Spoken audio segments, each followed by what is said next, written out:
Happy blessed morning po sa inyo lahat. At sa oras po ito mga kapatid ay magbibigay ko ng isang mensahe ng ating Panginoon sa aklat ng Awit chapter 7 verse 7. Sa harap ng Diyos ay pumanatag ka, maging matiyagang maghintay sa Kanya. Huwag mong kaiingitan ang gumiginhawa sa likong paraan, umuunlad man sila. Higit sa lahat mga kapatid ay maraming yumayaman sa maling paraan. Dalawang bagay lang po mga kapatid ang kung bakit umuunlad ng isang tao.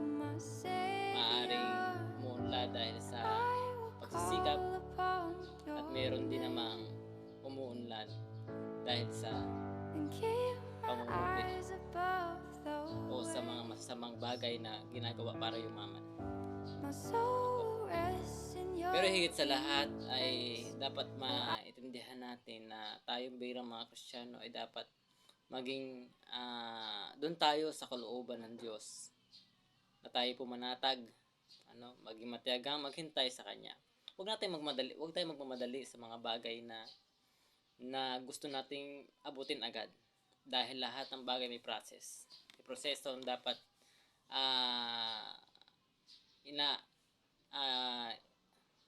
may proseso dapat na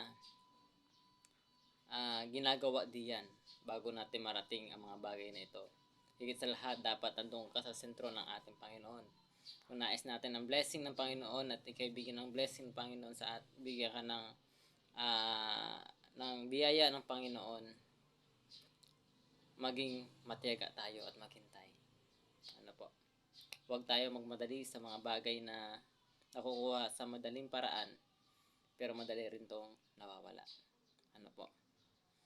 Maging mapanatag tayo bilang mga Kristiyano, maghintay sa mga bagay na kung ikay i-bless ng Lord na ikay yumaman o ikay umunlad sa buhay, dapat hindi nawawala ang Diyos sa buhay mo. Marami kasing mayayaman na maraming yumayaman na nawawala na sa Panginoon. Matapos ibigay ng Panginoon yung pangangailangan nilang biglang nawawala. Pero dapat ang Diyos ay dapat habang buhay. Kung ikaw yumaman man, ikaw man ay umunlad sa buhay, ikaw man ay binibigyan ng Lord ng blessing sa araw-araw na yung pamumuhay, huwag mong kakalimutan ng ang Diyos.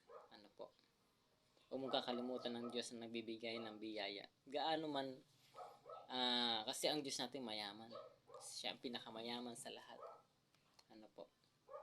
Huwag natin kakalimutan na maging mapagmataas tayo, maging makasarili. Higit sa lahat, magpakumbaba tayo sa harap ng ating Panginoon.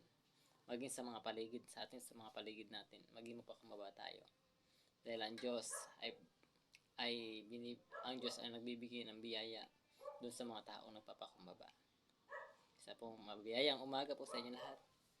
Happy blessed morning po sa inyo lahat.